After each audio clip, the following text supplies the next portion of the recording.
My name is Gavin Evans, and this is my review of Insidious Chapter 3.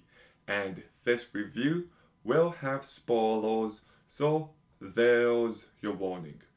But I remember seeing this movie in theaters back in June 2015, and there was this group of teenage girls that would scream after every jump scare.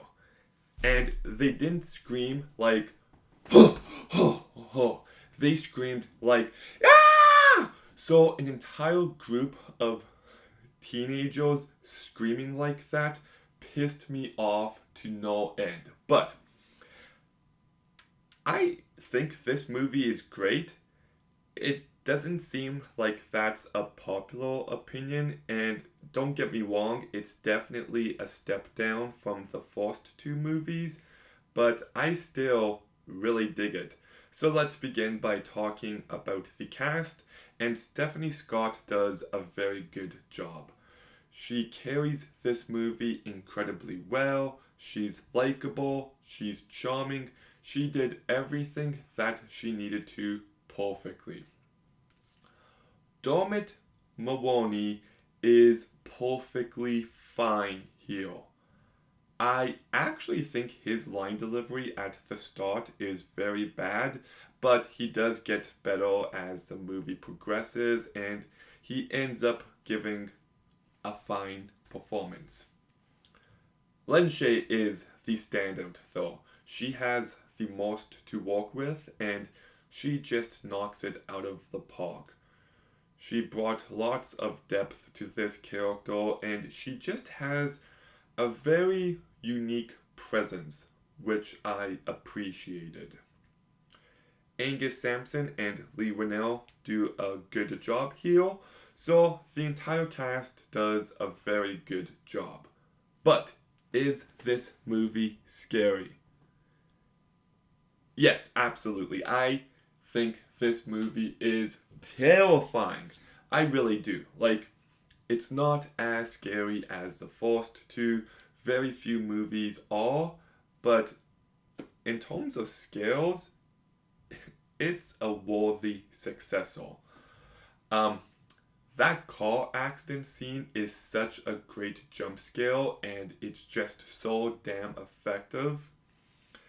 Then there's a scene where Kryn is knocking on her wall to talk to the boy on the other side, and he's knocking back, but then it turns out he's not home, and that's a really great scene. Um, the scene where Elise follows the footsteps into her reading room and then they go up a wall and he's just hanging there. Oh my god, that is such a terrifying moment. But there's a scene where Kryn is FaceTiming one of her friends and her friend is just like, is that Alex with you?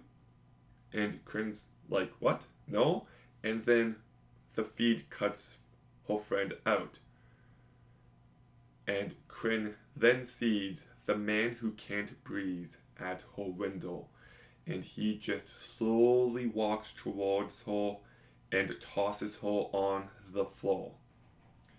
And Kryn is just incapable of moving, so the man who can't breathe closes her curtains, so the room is darker. He then closes the door, so the room is darker. And he then closes her laptop so there's no light at all. And just that way that scene gradually builds is absolutely masterful and terrifying, and it's the standout section in this movie.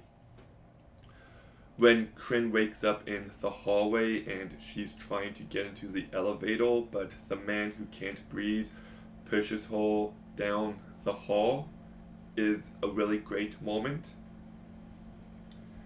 When Elise enters the father for the first time it's just very creepy, but when she gets attacked by the bride in black, that is such a terrifying moment. Um, when Specs and Tucker put the camera on Kryn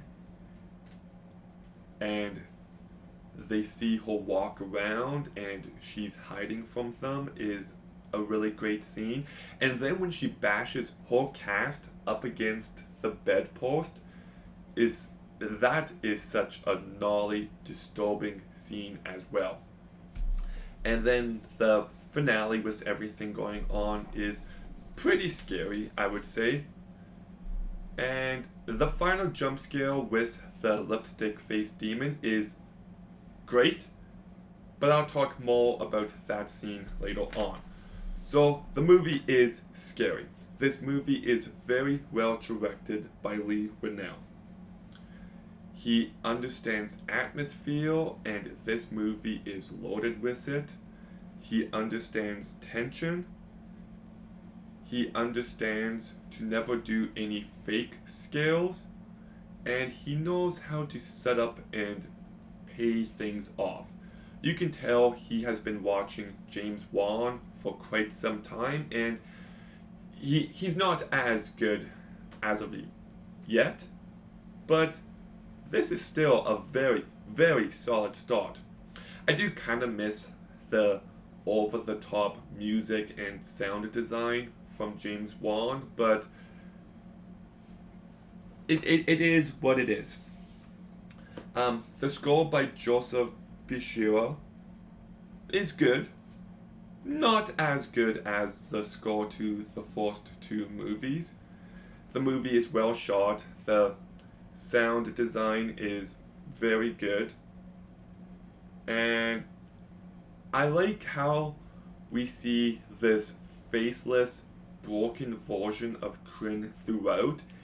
It kind of reminds me of the mannequins in Silent Hill. I love the creature design of the man who can't breathe. Just the mask and the tall footprints are a great character decision. I love that one scene where Elise is walking down the hallway and there's a girl and she has a face at the back of her head. That's a really creepy moment. And the presence of the bride in black just gets me on edge, and this guy is just so scary to me. Like, anytime I see him, my heart just races. Like, he is so disturbing to look at. I know some people might say his inclusion is just fan service, but I couldn't disagree more because it shows that Elise is haunted by her death. And like, she just lost her husband and she just doesn't have much else going on for her. So she can embrace what she is meant to do and recognize that she will die one day, or she can just do nothing. And she chooses the former, and I actually think that adds quite a bit of depth to Elise's character, especially when she enters into Insidious 1. Well, now there's a recontextualization that Elise knows that this job will kill her, but she decides to save this family anyways. Just really works for me. It really does. The story here is a bit more generic, where Kryn is reaching out to her mom, but something evil comes back. That has been done before plenty of times, but you add the father into it, and you've got a very interesting horror movie. And I do like how the leads in this movie are a teenage girl and an old lady. It makes it feel different from the other two Insidious movies by quite a bit. I do like how we see how Elise met Specs and Tucker.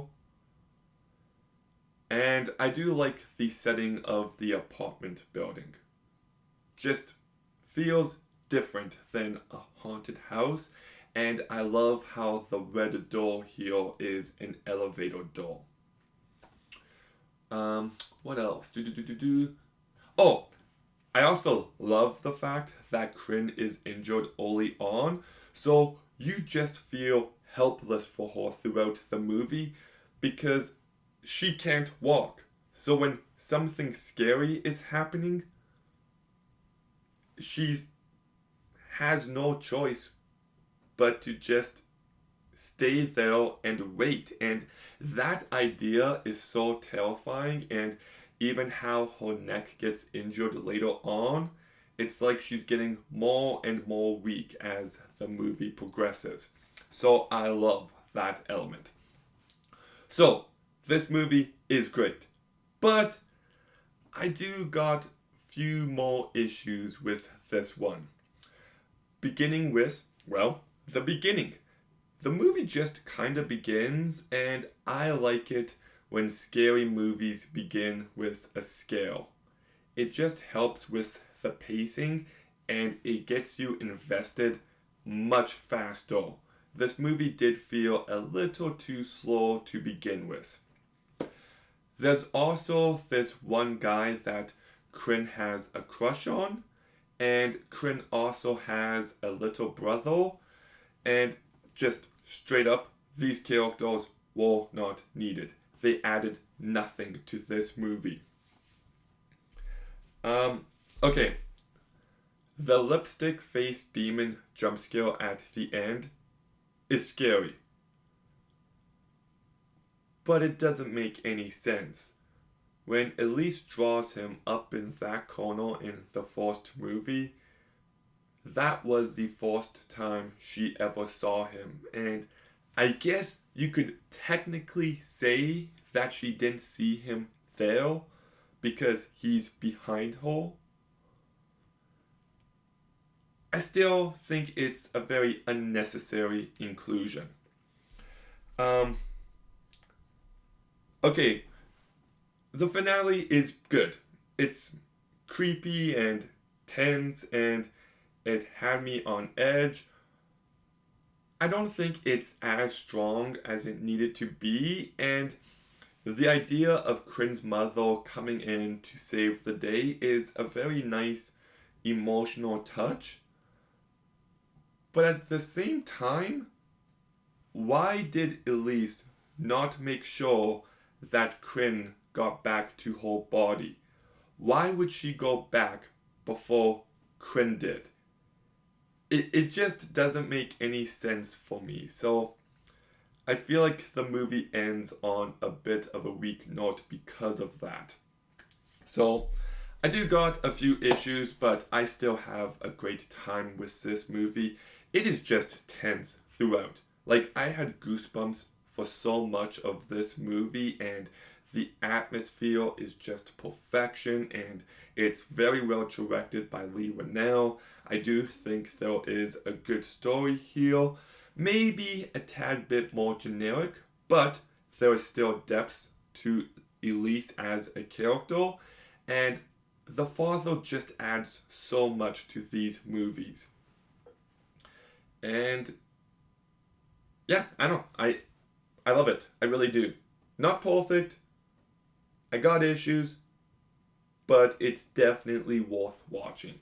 So I'm giving Insidious Chapter 3 an 8 out of 10. I would actually love it if Insidious became a video game franchise. Like, it just reminds me of Silent Hill and Resident Evil in moments, and I think that could be a very, very neat idea. But Insidious Chapter 3, have you seen it? What did you think? Let me know in the comments down below. Make sure you like, comment, subscribe. Stay tuned for more videos soon. And Gavin,